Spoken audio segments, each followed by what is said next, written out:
बोलने को आमंत्रित किया है और अगर सदन, विशेषतः विपक्ष, मेरे वक्तव्य को सुनने का धैर्य रखे तो बहुत सारी चीजें उजागर हो सकती हैं। You are not India, for India is not corrupt. India believes in merit and not dynasty.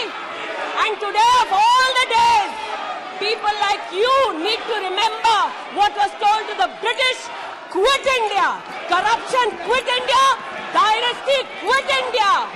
Merit now finds place in India. अध्यक्ष महोदय, सबसे पहले आपकी पीठ पर, आपके आसन पर जिस प्रकार का आक्रामक बर्ताव आज देखा गया, उसका मैं खंडन करती हूं। पहली बार राष्ट्र के इतिहास में भारत मां की हत्या की बात की और कांग्रेस पार्टी यहां पर तालियां बजाती रही। जो भारत की हत्या की बात पर कांग्रेस पार्टी ने ताली पीटी आज इस सदन में, इस बात का संकेत पूरे देश को दिया कि मन में गद्दारी किसकी है। मैं आज हिंदुस्तानी होने के नाते कहती हूं, मणिपुर खंडित नहीं है, विभाजित नहीं है, मेरे देश का अंग है। मैं इनसे पूछती हूं, इन्हीं के अलायंस के एक सदस्य बैठे हैं जिन्होंने तमिलनाडु में कहा कि भारत का मतलब मात्र उत्तर भारत। अगर हिम्मत हो राहुल गांधी में तो आकर भारत के ऊपर इस प्रकार का कटाक्ष करने वाले डीएमके के अपने साथी का खंडन करके बताएं। कांग्रेस पार्टी के एक नेता ने कश्मीर में रेफरेंडम की बात की। अगर हिम्मत है गांधी खानदान में तो इस सदन में और इस देश को बताए कि कश्मीर को देश से हटाने की साजिश में कांग्रेस के उस नेता का वक्तव्य क्यों है। You are not India because you define corruption in India. You are not India because you define incompetence. You are not India. एक मिनट, माननीय सदस्य, ये तरीका ठीक नहीं है। सदन में नारेबाजी करना तरीका ठीक नहीं है। प्लीज माननीय सदस्य बैठिए, उनको अपनी बात कहने दीजिए। आपने अपनी बात कही है, यह तरीका ठीक नहीं है। नो गलत तरीका है आपका, नो गलत तरीका है आपका। स्मृति जी, पुनः कहती हूं अध्यक्ष महोदय, शायद अपने ही कोलाहल में सुन न पाए हो। मणिपुर हमारे देश का अभिन्न अंग है, खंडित न था, न है, न कभी होगा। इनके यूपीए के अलायंस के एक नेता ने तमिलनाडु में एक वक्तव्य दिया है। पुनः कहती हूं कि भारत का मतलब मात्र उत्तर भारत। मैं आज गांधी खानदान से, कांग्रेस पार्टी से पूछना चाहती हूं, क्या भारत केवल उत्तर भारत है? अगर दम है तो अपने पार्टनर को मुंह तोड़ जवाब दे, अगर हिंदुस्तान में आस्था रखते हैं। कांग्रेस के एक नेता ने, अध्यक्ष महोदय, कोर्ट में जाकर वक्तव्य दे दिया कि कश्मीर में रेफरेंडम की तलाशना चाहिए संभावना। मैं आज कांग्रेस पार्टी से पूछना चाहती हूं, क्या उनके आदेश अनुसार ये वक्तव्य कि कश्मीर का खंडन हो, भारत विभाजित हो, क्या ये कांग्रेस के नेतृत्व के आदेश के अनुसार है? अध्यक्ष महोदय, पुनः कहती हूं, हमारे राष्ट्र के संसदीय इतिहास में आज तक भारत मां की हत्या की बात करने वाले कभी भी बैठकर मेज नहीं थपथपाते, कांग्रेसियों ने बैठकर मां की हत्या के लिए मेज थपथपाई है। ये बात करते हैं इंसाफ की, ये चेहरा धूमिल है, ये चेहरा धूमिल है। मैं बताऊं किसका चेहरा है, मैं बताऊं किसका चेहरा है अध्यक्ष महोदय। ये चेहरा है गिरिजा टिक्कू का। सुन लीजिए पंडितों की दास्तान आप भी। गिरिजा टिक्कू का यह चित्र है। 90 के दशक में एक महिला यूनिवर्सिटी में अपना पेचेक लेने जाती है। सारी बातें करूंगी। अपना पेचेक लेने जाती है, बस से घर लौटने का प्रयास करती है।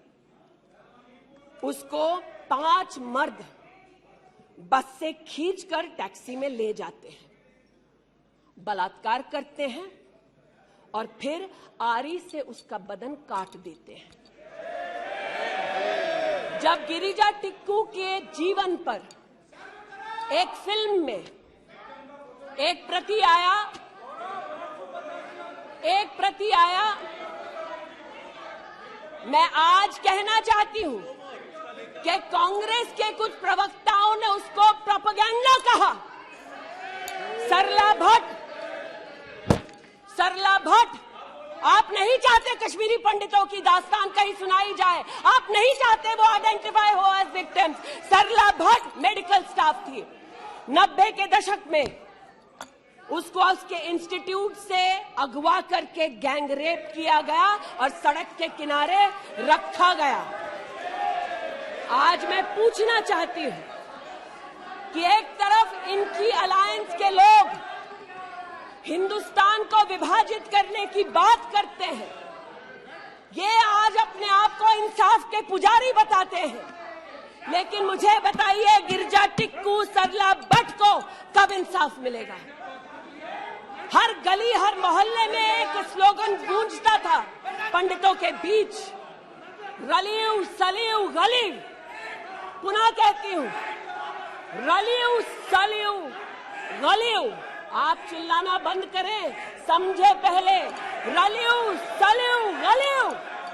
या तो अपना धर्म बदलो या कश्मीर छोड़ो या यहीं मरो। उनकी आवाज भारत की आवाज नहीं है। उनकी आवाज को आपने कभी नहीं सुना।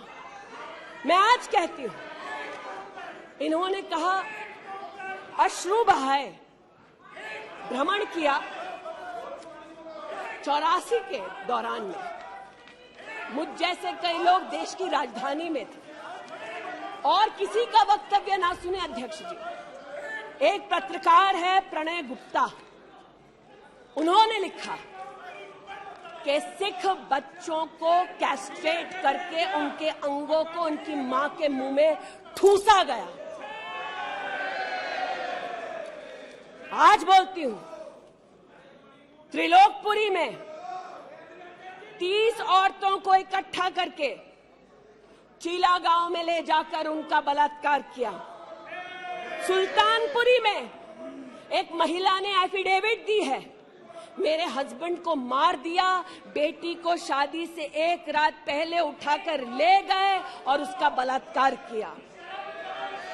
एक 45 साल की मां ने कहा सिख दंगों के दौरान कि न सिर्फ मेरे पति को मारा, न सिर्फ मुझे गैंगरेप किया, बल्कि मेरे सामने मेरे बेटे पर केरोसिन छिड़ककर उसको आग लगा दी गई। और आज ये भारत की बात करते हैं। कहते हैं कि कश्मीर से कन्याकुमारी तक 130 दिन चल रहे थे।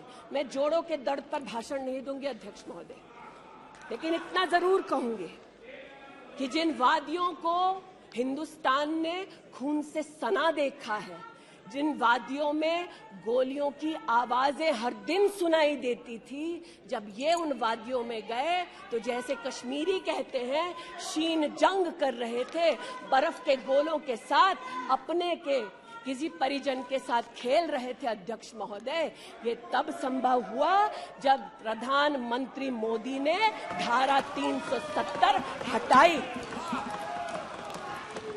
आज इस सदन में उल्लेख हुआ है कि ये गए हैं, I have been to Manipur, you might have not been.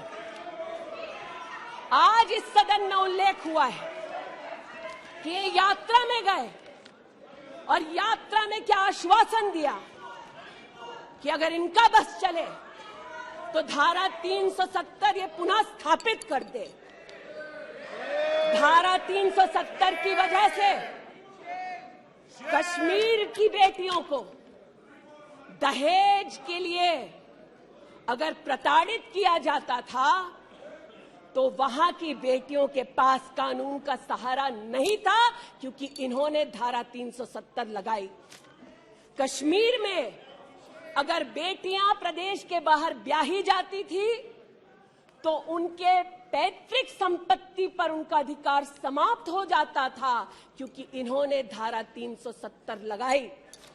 Kashmir में अगर 14 साल से कम उम्र की बच्ची का 18 साल से कम उम्र की बच्ची का ब्याह रचा दिया जाता था तो उसे कानून का संरक्षण नहीं मिलता था, क्योंकि इन्होंने धारा 370 लगाई। आज जो भग गए हैं सदन से उनसे कहना चाहती हूं कि इस देश में न धारा 370 लौटेगी, इस देश में कभी भी पंडितों को रलियू सलियू गलियू का धमकी कोई देने वाले बचेगा नहीं। आज कई यहां पर बहनें उपस्थित हैं जो वहां से अपनी आक्रोश को और राहुल जी के प्रति समर्थन को व्यक्त कर रही हैं। 84 के दंगों का विवरण सुनकर, गिरिजा टिक्कू का विवरण सुनकर, और मैंने स्वयं अध्यक्ष जी मणिपुर के मुख्यमंत्री से बात कर त्वरित रूप से वहां पर लोग पकड़े जाएं, न सिर्फ इसका वहां पर निवेदन किया बल्कि वो लोग पकड़े गए। सीबीआई की इंक्वायरी जारी है। लेकिन जो आज यहां बैठे हैं, मैंने उनसे पूछना चाहती हूं, जो चले गए, उन्होंने कहा वो राजस्थान गए हैं। और राजस्थान में क्या हुआ महोदय? गिरिजा टिक्कू को तो 90 के दशक में आरी से काट दिया गया था। भीलवाड़ा में 14 साल की लड़की के साथ सामूहिक बलात्कार होता है। इस सदन से 2 महिला एमपीज उस परिवार से मिलती हैं। बच्ची जब जिंदा थी गैंगरेप के बाद महोदय, उसे काटा जाता है, फिर उसे भट्टी में डाल दिया जाता है। ये इन महिला सांसदों का वक्तव्य है कि जिस बच्ची को 14 साल की उम्र में जब जीवित थी गैंगरेप के बाद भीलवाड़ा राजस्थान में काटा गया, जलाने के लिए फेंका गया, उसका मात्र एक हाथ भट्टी के बाहर छूट गया था। मैं आज पूछना चाहती हूं अध्यक्ष महोदय, ये आज जो जोर जोर से चिल्ला रहे हैं, न्याय की गुहार इन्होंने तब नहीं लगाई जब 60 साल की एक महिला का पश्चिम बंगाल में उसकी नाती के सामने गैंगरेप हुआ। कोर्ट में केस लंबित है, इनका दिल नहीं दहला और पूछ रहे थे कि मणिपुर के बारे में, आप नॉर्थ ईस्ट के बारे में नहीं जानते। जिन्होंने प्रस्तावना की उनसे कहती हूँ, नल्ली का मैसेकर हुआ, 5 मिनट के लिए कांग्रेस की एक नेत्री गई, लेकिन इनका क्या रुख था तब? 2012 में तरुण गोगोई जी ने स्वयं वक्तव्य दिया है कि दंगे हो रहे हैं, लेकिन कांग्रेस की केंद्र की सरकार ना ट्रूप्स दे रही है, ना इंटेलिजेंस दे रही है। कोकराझार की बात करते हैं, ये मेरा वक्तव्य नहीं है, तब के कांग्रेस के मुख्यमंत्री तरुण गोगोई का वक्तव्य है। कोकराझार में हिंसा होती है, धुबड़ी में 3-3 महीने कर्फ्यू रहता है। आज महोदय जो लोकतंत्र की दुहाई दे चुके हैं, हम बार बार इस सदन में इस सदन में बार बार इमरजेंसी की गाथा को याद करते हैं। इस सदन में हम लोग बार बार उन नेताओं को, उन सामाजिक संस्थाओं को, उन मीडिया के बंधुओं को, उनकी प्रिंटिंग प्रेस कैसे जबरन बंद कर गई उसको, इस पर विस्तृत चर्चा होती है। लेकिन इमरजेंसी के कालखंड में साधारण महिला का इन्होंने, कांग्रेस पार्टी ने क्या हश्र किया। स्नेहलता रेड्डी की आज बात करना जरूरी है। बेंगलुरु की जेल में बंद किया गया और इसलिए बंद किया गया क्योंकि वो सोशलिस्ट थी, भाजपाई नहीं थी, सोशलिस्ट थी। और जब बंद किया 2 मई 1976 को, तब उन्होंने अपनी प्रिजनर्स डायरी में लिखा, और मैं कोट कर रही हूं, जो पब्लिकली अवेलेबल है। As a woman comes in, she is stripped naked in front of everyone else. When a human being is sentenced, is the punishment not enough? Must the human body be degraded and humiliated? ये स्नेहलता रेड्डी के शब्द है जो उन्होंने emergency के कालखंड में jail में लिखे, अपनी अचीवमेंट्स को बताते हुए। जून 6, 1974 में स्नेहलता रेड्डी लिखती है that at least I have achieved something here. I have stopped the horrible beatings the women prisoners used to get. ये कांग्रेस का इतिहास है और ये भारत की बात करते हैं। अस्थमा की पेशेंट थी ये महिला, जेपी जी को तो डायलिसिस ना करने दिया, अस्थमा की इस पेशेंट को दवा नहीं लेने दी। वो 2 बार एस्थमेटिक कोमा में गई और एस्थमेटिक कोमा में जाते जाते जब उनकी हालत बिगड़ी तो पैरोल पर उनको 15 जनवरी 77 में छोड़ा। चार्जशीट में इस औरत का नाम नहीं था और 5 दिन बाद उनका देहांत हो गया। इनका इतिहास खून से सना है और जिनकी हत्या हुई आज वो इनको कटघरे में नहीं ला सकते, इसलिए आज इस सदन में मैं उनका नाम ले रही हूं, उनके बारे में बोल रही हूं। चाहते हैं कि मणिपुर पे चर्चा हो, मणिपुर पे चर्चा करने के लिए बार बार पार्लियामेंट्री अफेयर्स मंत्री ने गुहार लगाई, बार बार देश के गृह मंत्री ने कहा, हमारे श्रद्धेय राजनाथ जी ने भी कहा कि आप मणिपुर पे सदन पर चर्चा कीजिए, हम चर्चा के लिए तैयार हैं, भागे ये, हम नहीं, भागे ये और हम नहीं। और भागने के पीछे कारण क्या? क्योंकि गृह मंत्री जब बोलने लगेंगे, परतें जब खुलने लगेंगी, तब ये मौन साध लेंगे। मौन मुद्रा का उल्लेख हुआ था, मौन थे ये लोग कई चीजों पर और आज भी हैं। अध्यक्ष महोदय, मेरे हाथ में केपीएमजी की एक रिपोर्ट है जो इनके कार्यकाल से संबंधित है, जो कहता है कि करप्शन की वजह से यूपीए की कार्यकाल में हमारे देश की जीडीपी की ग्रोथ को 9% का नेगेटिव इंपैक्ट होगा। ये अंतर्राष्ट्रीय एजेंसीज बोल रही थी, लेकिन ये चुप थे, आज भी चुप हैं। जो लोग जीरो लॉस थियरी सिखाते थे, आज उसी कांग्रेस के एक नेता को कोयला घोटाले के लिए सजा हुई है और वो चुप है। लेकिन चुप और बहुत सारी चीजों में रहे महोदय। 2005-06 में यूपीए की सरकार को यह ज्ञात हो गया था कि खुले में शौच करने की वजह से महिलाओं का बलात्कार हो रहा है। 2005-06 में इनको पता था, ये सरकारी सर्वे में ज्ञात हुआ है, लेकिन ये चुप थे। 2010 में वर्ल्ड बैंक की रिपोर्ट ने कहा, इनकी तब सरकार थी, कि स्वच्छता न होने की वजह से देश की जीडीपी पर 6.4 का नेगेटिव इंपैक्ट है। ये चुप रहे। महिला का बलात्कार खुले में शौच में हो रहा था, इनको पता था, ये चुप रहे। 2014 तक देश में केवल 39% आबादी को इन्होंने टॉयलेट की व्यवस्था सुनिश्चित करके दी। 2019 तक 100% कवरेज हुआ। 110 मिलियन टॉयलेट। ये हंसते हैं इस पे अध्यक्ष जी।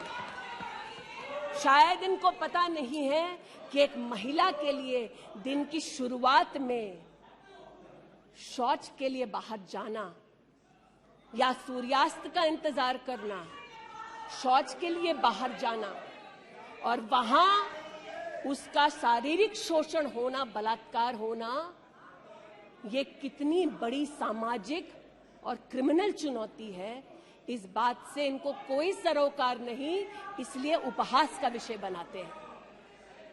आज मुझे ये कहते हुए शर्मिंदगी है कि मैं यहां पर कह रही हूं कि खुले में शौच करने वक्त औरत का बलात्कार होता है, ये उपहास उड़ा रहे हैं और महिला उपहास उड़ा रही है। शायद यही लक्षण है कांग्रेस मिथ अलायंस के कि औरत का बलात्कार हो तो ये हंसे, भारत मां की हत्या की बात हो तो ये यहां पर तालियां पीटे। ये कांग्रेस का लक्षण है। इनकी प्रस्तावना के वक्त ये कहा गया कि हम बात करेंगे मात्र एक व्यक्ति से, हम किसी मंत्री से बात नहीं करेंगे, क्योंकि मंत्रियों की कार्यशैली पर इनको चर्चा नहीं करनी। और शायद सच भी है, इनका अपना अनुभव है कि इनके यहां पावर का केंद्र बिंदु एक था। यहां पर फर्क यह है कि हम सब कलेक्टिव रिस्पॉन्सिबिलिटी के भागीदार हैं। इसलिए आज जब गजेंद्र शेखावत जी के मंत्रालय की ओर से टॉयलेट की व्यवस्था होती है तो मैं एक महिला सांसद और नागरिक के नाते इनका भी उतना ही अभिनंदन करती हूं जितना कि प्रधानमंत्री जी का। जल जीवन मिशन महोदय, हमारे देश में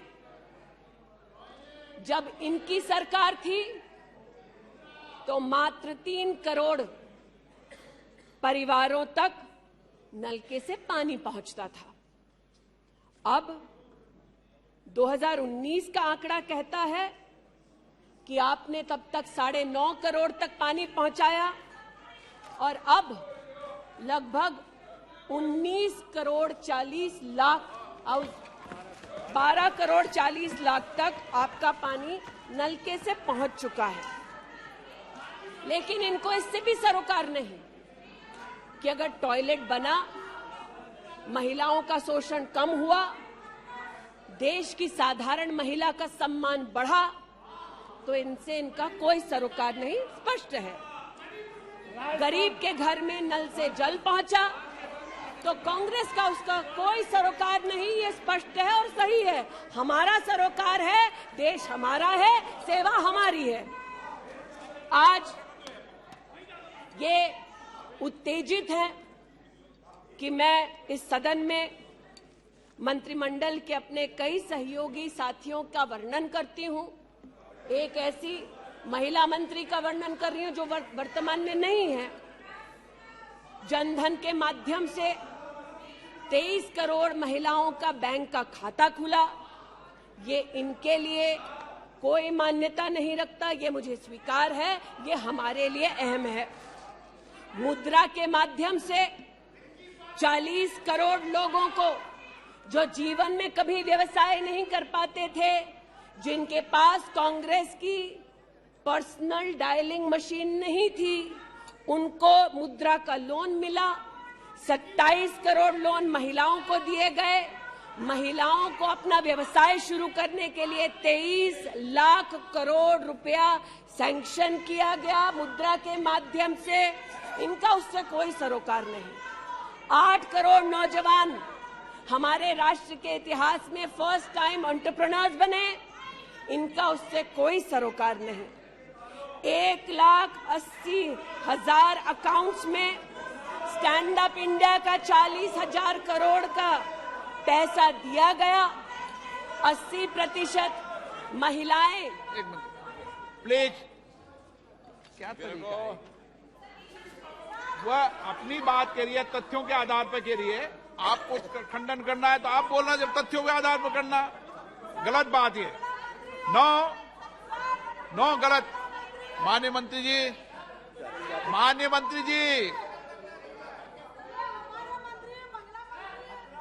आपकी अनुमति से सर मैं पुनः बोलूं तो जैसा कि मैंने कहा, महिला का अगर आर्थिक सामाजिक उत्थान होता है तो इससे इनको कोई सरोकार नहीं। सेल्फ हेल्प ग्रुप की बात करते हैं। जब इनकी सरकार थी तब मात्र 19 लाख सेल्फ हेल्प ग्रुप्स को इन्होंने 80,000 करोड़ का लोन दिया। हमने 9 करोड़ महिलाओं को 5 लाख करोड़ की आर्थिक व्यवस्था करके दी देश के सेल्फ हेल्प ग्रुप में। यह हमारा अभिमान है। जो आज महिला के बारे में चर्चा कर रहे हैं, टोका-टोकी बंद करो सर। जब इन्होंने महिला संबंधित बजट की व्यवस्था की तब इनके कार्यकाल से 130% ज्यादा बजट हमारे प्रधानमंत्री जी ने देश की महिलाओं को समर्पित किया।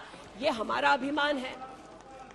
आयुष्मान भारत के अंतर्गत 10 करोड़ परिवारों में महिलाओं को आयुष्मान भारत का कार्ड मिला। आज तक 2 करोड़ 60 लाख महिलाओं ने हॉस्पिटल वेलनेस सेंटर में सुविधाएं ली। ब्रेस्ट कैंसर में 12 करोड़, सर्विकल कैंसर में 8 करोड़ महिलाओं ने स्क्रीनिंग कराई। इनका उससे कोई सरोकार नहीं, बल्कि इनका उनसे सरोकार है दिल्ली में, जिन्होंने आयुष्मान भारत योजना दिल्ली में लागू ही नहीं की। इनका उनसे सरोकार है।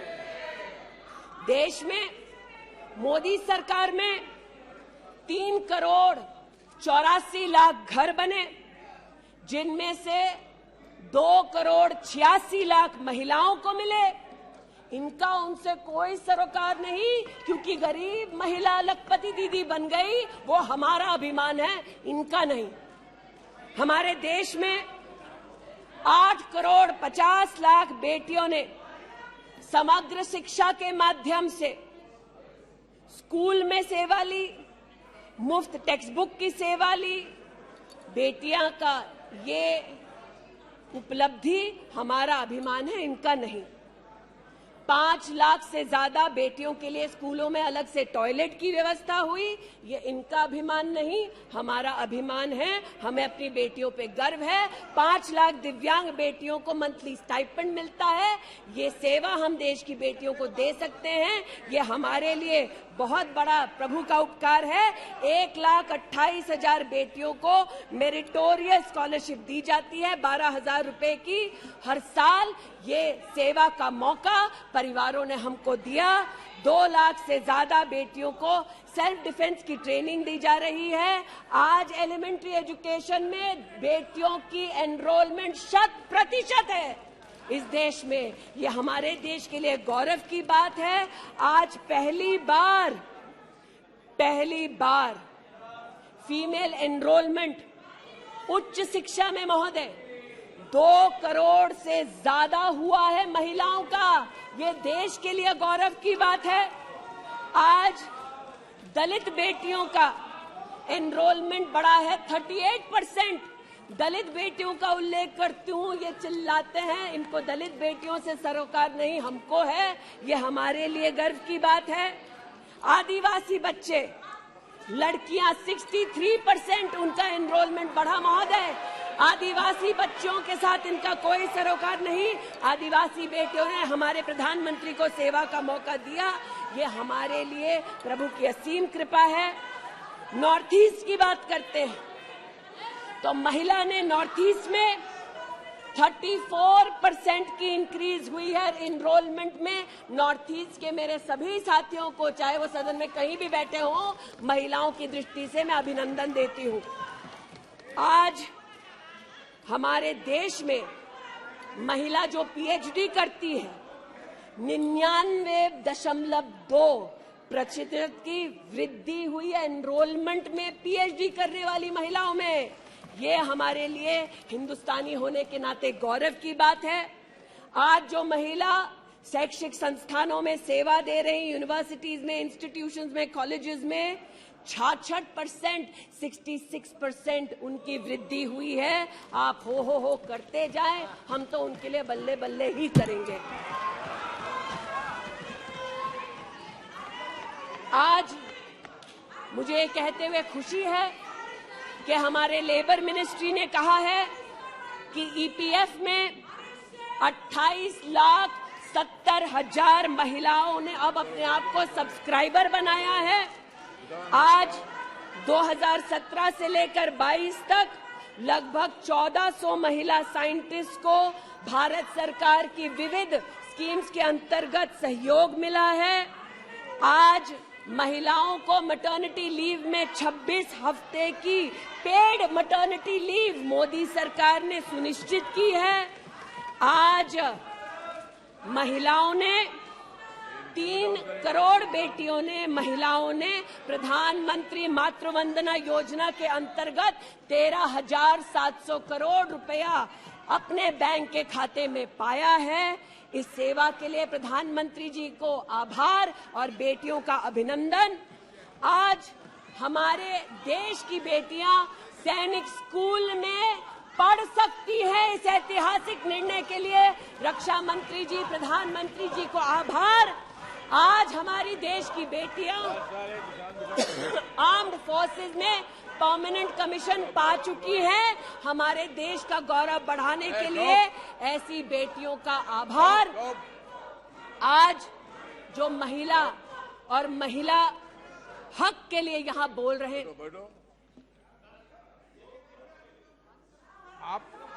आप विषय पे बोल रही हैं और अविश्वास प्रस्ताव पे सब विषय पर बोल सकते हैं।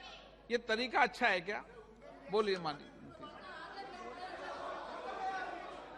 वो भी शायद मजबूर हैं, उनको भी रिमोट से डायरेक्शन आया है। इतना ही कहना चाहती हूं कि आज एक तरफ हमारी बेटियों ने सैनिक स्कूल में, आर्म्ड फोर्सेस में अपने प्रतिभा के आधार पर देश का गौरव बढ़ाया है। दूसरी ओर बिना किसी पुरुष सहयोगी के हिंदुस्तान के इतिहास में पहली बार 4,313 मुस्लिम बहनें अकेली हज के लिए गईं और सुरक्षित हिंदुस्तान लौटी। जो महिला हक की बात करते हैं महोदय, उनसे कहना चाहती हूं, महिला हक को संरक्षित करने के लिए जब हमारी सरकार ट्रिपल तलाक के कलंक को मिटाना चाहती थी, तब महिला के हक में नहीं बल्कि वोट बैंक के लालच में इन्होंने सदन की कार्रवाई को त्याग दिया था। आज जब ये महिला सुरक्षा की बात करते हैं महोदय, तो ये कहना उचित होगा कि एक तरफ निर्भया फंड की रचना की घोषणा करते हैं 13 में, एक काम निर्भया फंड में नहीं करते, लेकिन जो निर्भया के बलात्कारी हैं उनको कांग्रेस नित अलायंस के लोग बलात्कारी के हाथ में 10,000 रुपए और एक सिलाई की मशीन देते हैं। आज हमें इस बात का गौरव है कि देश में 42 प्रोजेक्ट्स 5,000 करोड़ की लगभग लागत से भारत सरकार के सौजन्य से बन रहे हैं। जो महिला सुरक्षा के लिए ये न कर पाए, वो आज प्रधानमंत्री मोदी कर रहे हैं। आज integrated emergency response management system के अंतर्गत देश के 983 रेलवे स्टेशन पर महिला पैसेंजर्स के लिए 2400 घंटे सुरक्षा का प्रावधान किया गया। आज कोंकण में वीडियो सर्वेलेंस सिस्टम की विशेष व्यवस्था महिला संरक्षण और महिला सुरक्षा के लिए की गई। आज चूंकि रेल मंत्री बैठे हैं, आर्टिफिशियल इंटेलिजेंस के आधार पर facial recognition system, integrated surveillance system, ये सब भारत सरकार के सौजन्य से महिला सुरक्षा के लिए प्रधानमंत्री मोदी ने सुनिश्चित की। एक बात पर मैं आपत्ति अभी दर्ज करती हूं अध्यक्ष जी, कि जिनको आज मुझसे पहले वक्तव्य देने का अधिकार दिया गया, उन्होंने जाते जाते एक अभद्र यहां पर लक्षण के दर्शन दिए। It is only a misogynistic man who can give a flying kiss to a parliament which seats female members of parliament. ऐसी गरिमा विहीन आचरण को इस देश के सदन में कभी नहीं देखा गया। ये उस खानदान के लक्षण हैं, या आज सदन में देश को पता चले। लेकिन कहां गए हैं, वहां पर क्या हालात हैं अध्यक्ष महोदय? गोद भराई के नाम पर राजस्थान में भास्कर ने लिखा है कि राजस्थान की कांग्रेस की सरकार जेब भराई कर रही है। 13 से 20 महीने का घरबाशय दिखाया जा रहा है राजस्थान में, और भारत की तिजोरी से पैसा लूटा जा रहा है।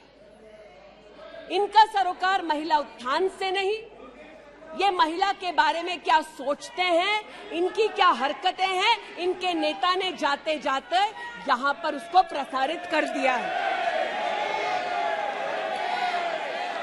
लेकिन इन्हें सरोकार इनके नेता को किससे है? चीन से है। तो चूंकि सब चीन में इतनी रुचि लेते हैं कांग्रेस पार्टी के नेता, इसलिए आज एक सुखद समाचार भी सुनाती हूं। चीन में 31st यूनिवर्सिटी गेम्स हुआ। 1959 से लेकर आज तक भारत को मात्र 18 पदक मिले। इस बार 26 मेडल का रिकॉर्ड हिंदुस्तान के बच्चों ने स्थापित किया। भारत मां के टुकड़े के लिए तालियां बजाते थे, भारत मां के बच्चों के लिए तो बजा दो।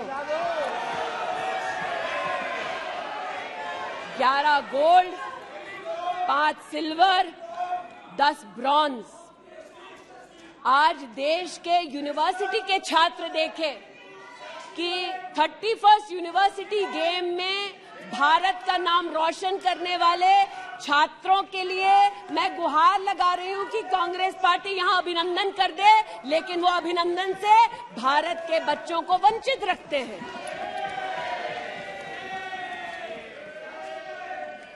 बात अभिनंदन की निकली तो एक वो भी थे जिन्होंने आसमान चीरा और दुश्मन को मुंहतोड़ जवाब दिया। आज जो व्यक्ति यहां पर भारत की आवाज का उल्लेख कर रहे थे, उन्होंने भारत की आवाज में आवाज मिलाकर तब नहीं बोला जब आतंकी हमला करते हैं। उन्होंने भारत के आवाज से अपनी आवाज को भिन्न करते हुए इस सदन में भारत के रक्षा बलों से प्रमाण मांगा इस सदन में। लेकिन प्रमाण क्यों मांगा? क्योंकि कुछ लोगों ने कहा होगा। और प्रमाण मांगने का क्या सलीका है, ये मीडिया के मित्रों के माध्यम से आया है ध्यान में देश के। न्यूज क्लिक की आज बात करना थोड़ा मैं जरूरी समझती हूं। न्यूज क्लिक, नेवल सिंघम कुछ पत्रकारों को हिंदुस्तान में लिखते हैं कि किस प्रकार से हिंदुस्तान के खिलाफ न्यूज सर्कुलेट होनी चाहिए। कैसे चाइना के समर्थन में अलग अलग आर्टिकल लिखने चाहिए और इसे एक बार छपवा दो तो ट्राई कॉन्टिनेंटल पब्लिकेशन इसको इकट्ठा करके फिर काम आगे बढ़ाएगा। मेरे एक पार्लियामेंट्री सहयोगी निशिकांत जी ने इस पर जब विषय उठाया तो मैं स्तब्ध हूं कि कांग्रेस पार्टी ने डिमांड नहीं की कि अगर कोई बाहरी ताकत का पैसा लेकर हिंदुस्तान में व्यवस्थाओं को भंग करना चाहता है, हिंदुस्तान को कलंकित करना चाहता है तो उस पर कार्रवाई करो। ऐसा कांग्रेस का पक्ष नहीं था। कांग्रेस ने पक्ष ये लिया कि जो निशिकांत दुबे के मुंह से शब्द निकले हैं उनको एक्सपंज कर दीजिए। लेकिन ये जो ट्राई कॉन्टिनेंटल पब्लिकेशन है महोदय, जिसके बारे में ना आप ईडी को माने, न्यूयॉर्क टाइम्स को माने, वो ट्राई कॉन्टिनेंटल पब्लिकेशन के जो मुख्य रिसर्चर हैं उनके वक्तव्य को कांग्रेस पार्टी अपने ऑफिशियल फेसबुक पर क्यों डालती है, ये मैं पूछना चाहती हूं। जो जानबूझकर भारत के किसानों के हितों के खिलाफ बोलते हैं, उनका वक्तव्य ट्राई कॉन्टिनेंटल पब्लिकेशन वालों का जो सीनियर फेलो या रिसर्चर है उसका वक्तव्य कांग्रेस, नेशनल कांग्रेस के फेसबुक पर 19 अप्रैल 2019 को क्यों पब्लिश होता है, ये थोड़ा बहुत शोध का विषय है, ये थोड़ा बहुत चर्चा का विषय है। आज मैं ये कहना चाहती हूं कि जब प्रस्तावना हुई, मैं तो प्रस्तावना के विरुद्ध खड़ी हूं। मैं नरेंद्र मोदी जी के नेतृत्व पर राष्ट्र के सभी नागरिकों के साथ पुनः विश्वास दर्शाते हुए अपना वक्तव्य देती हूं। लेकिन राहुल जी ने किस पर विश्वास जताया? राहुल जी ने विश्वास जताया मुस्लिम लीग पर। कहा सेक्युलर पार्टी है। शायद राहुल जी ने ना पढ़ा हो कि 80 के दशक में मुरादाबाद में 83 लोगों को मारने वाली मुस्लिम लीग राहुल जी को बताना पड़ेगा सेक्युलर कैसे हुई। राहुल जी को आज जवाब देना होगा कि वो राष्ट्रभक्ति की बात करते हैं तो क्या जेएनयू में जाकर जब भारत तेरे टुकड़े होंगे का नारा दे रहे थे वो राहुल गांधी की देशभक्ति थी? राहुल गांधी को आज जवाब देना होगा, है तो नहीं? उनको आज जवाब देना होगा। जिस अफजल गुरु ने इस संसद पर हमला किया, उस अफजल गुरु के संरक्षक समर्थक को कांग्रेस पार्टी ने अपने पार्टी का नेता बना दिया, जिसने कहा यह राहुल गांधी की देशभक्ति है। राहुल गांधी की देशभक्ति आज बताती हूं। इन्होंने, घबराइए मत, आप ही की नेता बोलकर गए हैं, घबरा क्यों रहे हैं? बैठिए, आराम से बोल रही हूँ। जरा संक्षेप कीजिए। मैं पुनः बोलना चाहती हूँ अध्यक्ष महोदय, बहुत सारे व्यवधान आए, अब राहुल जी की बात चली है तो कृपा थोड़ी सी कर दीजिए। दोबारा कहती हूँ, क्या बोले हैं और क्या बाहर बोले हैं। देश के बाहर गए तो कहा आइडियाज ऑफ इंडिया कॉन्क्लेव में that there is going to be a Mars upsurge. India has massive amount of polarization. ये राहुल गांधी के शब्द हैं। इसका मतलब राहुल गांधी ने विदेश में जाकर कहा हिंदुस्तानी सौहार्द की भूमिका में नहीं रहते। राहुल गांधी ने कहा कि हिंदुस्तानी भाईचारे में इतना विश्वास नहीं करते because there is a massive amount of polarisation. और राहुल गांधी ने कहा there is going to be a mass upsurge. Now the question is, how can the opposition effectively use the upsurge to change politics? मतलब उन्होंने कहा कि देश में उथल पुथल होगी। मैं स्पष्ट करना चाहता हूं, विपक्ष इस उथल पुथल को कैसे इस्तेमाल कर सकता है ये मैं सोच रहा हूं। फिर उनका शब्द है देश में केरोसिन फैला है, हमें एक चिंगारी की जरूरत है। आज पूछना चाहती हूं, माचिस ढूंढते ढूंढते राहुल गांधी कहां गए? अमेरिका गए, तंजीम अंसारी के साथ, जो पाकिस्तानी इमाम जावेद अहमद के साथ ताल्लुक रखते हैं, अमेरिका में अपने कार्यक्रमों को उनके साथ करवाया। राहुल गांधी, मिन्हाज खान, जो हिंदुस्तान के खिलाफ आवाज बुलंद करते हैं, उनके साथ उन्होंने मीटिंग की। आज जो लोग इस देश में एस्पियोनाज के लिए पकड़े जाते हैं, उनका राहुल गांधी ने जाकर विदेश में समर्थन किया। वे तब से अडानी अडानी कर रहे हैं, तो अब थोड़ा मैं भी बोल दूं। फोटो मेरे पास भी है। इतना ही खराब है तो जीजा जी उसके साथ क्या कर रहे हैं? तो निशिकांत जी सही कहा, किसी को सेट करो, किसी को भेंट करो। पूछना चाहती हूं, 1993 में मुंद्रा पोर्ट में कांग्रेस की सरकार ने अडानी को जगह दी। तब प्रधानमंत्री कौन थे? कांग्रेस के थे। वित्त मंत्री कौन थे? मनमोहन सिंह थे। अडानी बोल रही हूं।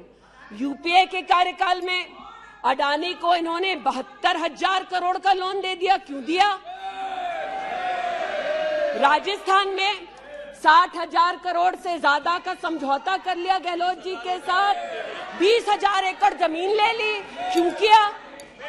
केरल में कांग्रेस की यूडीएफ सरकार के साथ पोर्ट का काम क्यों दिया? महाराष्ट्र में जब कांग्रेस के पास सत्ता थी, तो फिर कांग्रेस ने अडानी को पोर्ट का काम क्यों दिया?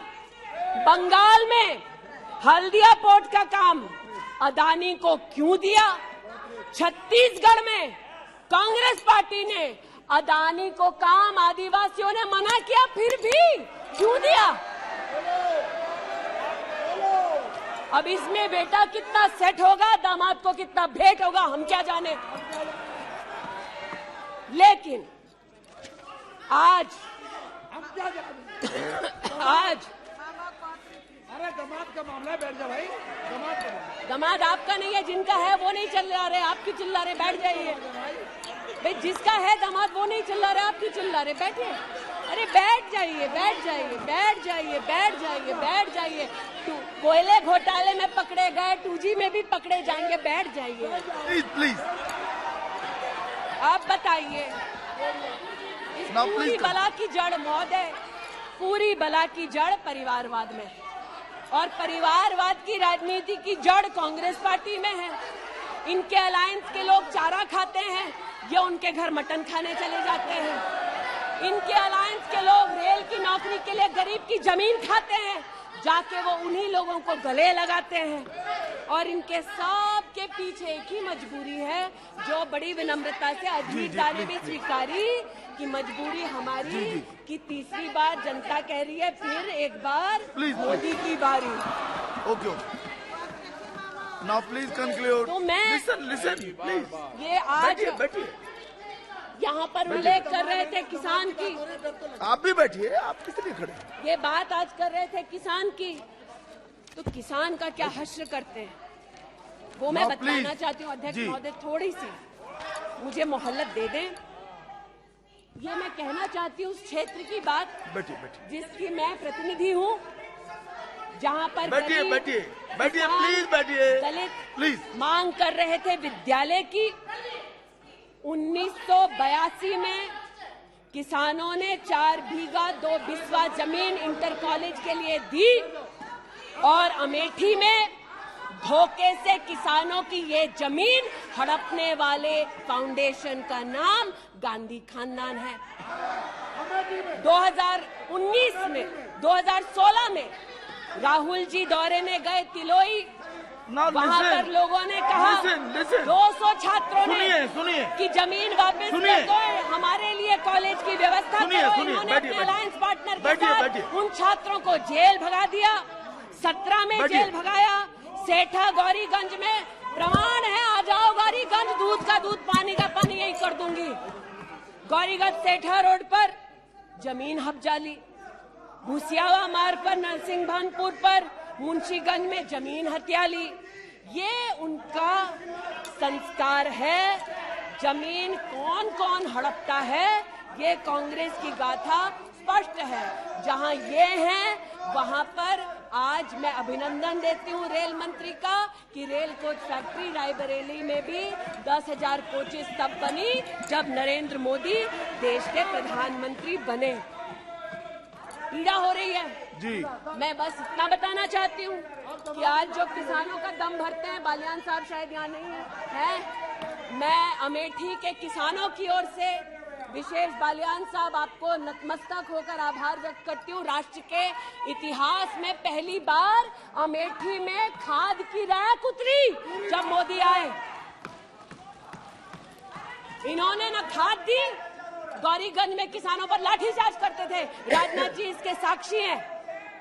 इन्होंने 80% लोगों के पास अमेठी में जहां 5 दशक इन्होंने राज किया, 80% लोगों को शौचालय नहीं दिया, 60% लोगों के घर में बिजली नहीं दी।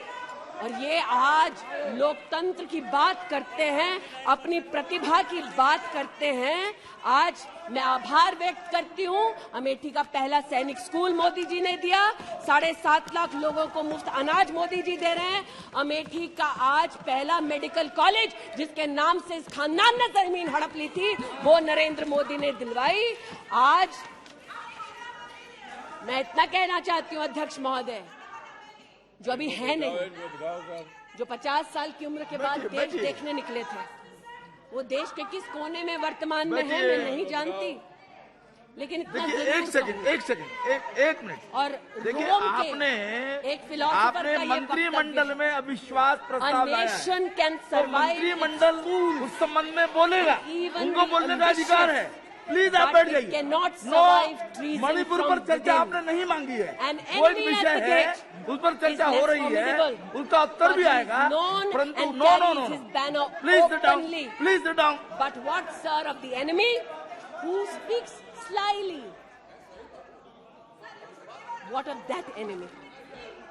आज जिनके पास ना नीति थी, ना नियत थी, ना देश के प्रति निष्ठा थी, आज ना जो कभी हिंदू के हुए, जिन्होंने राम के अस्तित्व को नकार दिया, ना सिखों के साथ जिन्होंने इंसाफ किया, जो ना कभी महिलाओं के उत्थान के लिए समर्पित थे, ना नौजवान के सशक्तिकरण के लिए समर्पित थे, ना किसान के बलिदान को स्वीकार कर किसान की समृद्धि के लिए समर्पित थे।